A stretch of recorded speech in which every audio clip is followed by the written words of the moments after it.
আসসালামু আলাইকুম, সবাই কেমন আছেন? আমরা তো আলহামদুলিল্লাহ ভালো আছি। তো ভিডিওটা আজকে শুরু করেছিলাম সকালের পর থেকেই, মানে দুপুরের আগে থেকেই আর কি।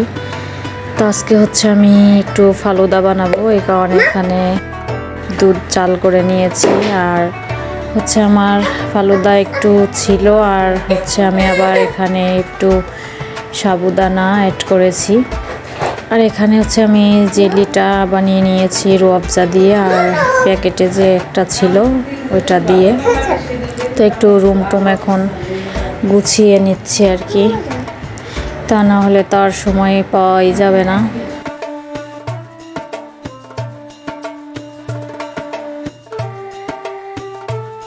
তো এই তো আমার রান্নাবান্নাও শেষের দিকে।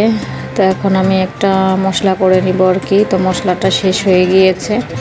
এখানে আমি লবঙ্গ, দারচিনি, এলাচ, তেজপাতা এগুলো একটু টেলে তারপরে হচ্ছে ব্লেন্ডারে এটা আমি একটু মিক্সড করে নিব। তো আগে হচ্ছে একটু এলাচটা ভেজে নিয়েছি, তারপরে হচ্ছে বাকিগুলা দিয়ে দিলাম। তো একটু ঠান্ডা হলে তারপরে হচ্ছে ব্লেন্ডারে দিতে হবে।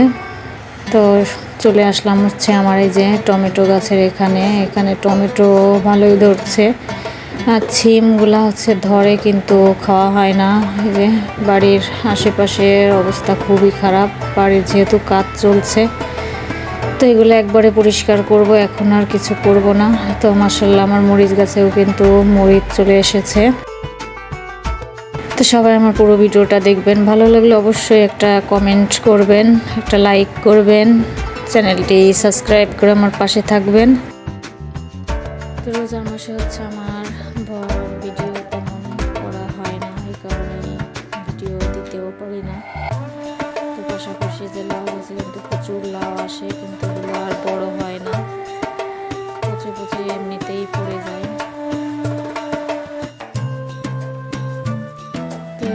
গাছগুলাকে কিন্তু দুইবার স্প্রে করা হয়ে গিয়েছে, এখন আর কিছু করবো না, ঈদের পর কেটে দিব আর কি। এখন আমি একটা মরিচ গাছ এনেছিলাম আর কি নার্সারি থেকে। তো মরিচগুলাও মরে যাচ্ছে।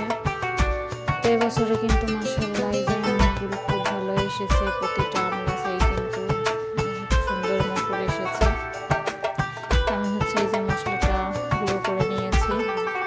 তো এটা আমার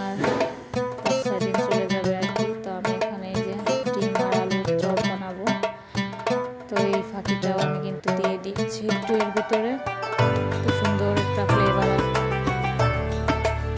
তো ফালুদার জন্য আমার এখানে যে ফল কেটে নেওয়া হয়ে গিয়েছে, পেঁয়াজও বানাবো, বেগুনি এগুলো তো থাকবেই প্রতিদিনের রুটিন আর কি রমজান মাসে।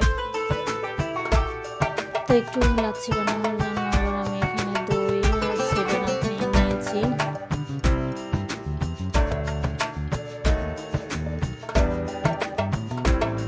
এখন হচ্ছে আমি দই দিয়ে আর 7 আপ দিয়ে ব্লেন্ডারে সুন্দর করে মিক্সড করে নিব। একটু টক দই ছিল, টক দইও দিয়ে দিলাম। আমাদের এখানের মিষ্টি দই কিন্তু অনেক মিষ্টি, এই কারণে একটু টক দইও দিয়ে দিচ্ছি।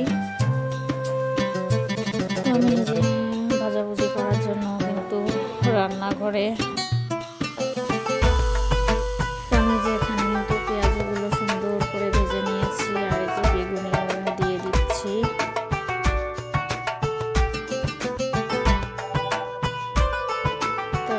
আমি ডিমের চপগুলাও ভেজে নিচ্ছি আর কি।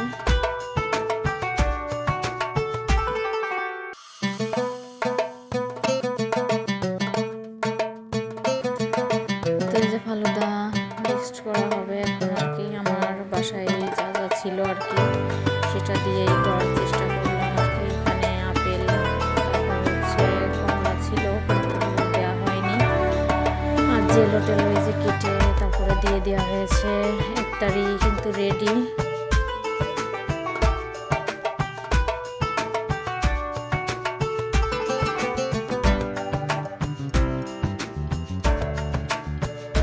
তো ফালুদা কিন্তু আমাদের বাসার সবাই খুব পছন্দ করে, এটা আমার মাঝে মাঝেই বানানো হয়। তো এখানে মনে হচ্ছে দুধটা মানে দুধ কম না, মানে একটু গাঢ় হয়ে গিয়েছে, তো আমার জাল করা ছিল এখানে, আমি এবার একটু ঢেলে দিলাম।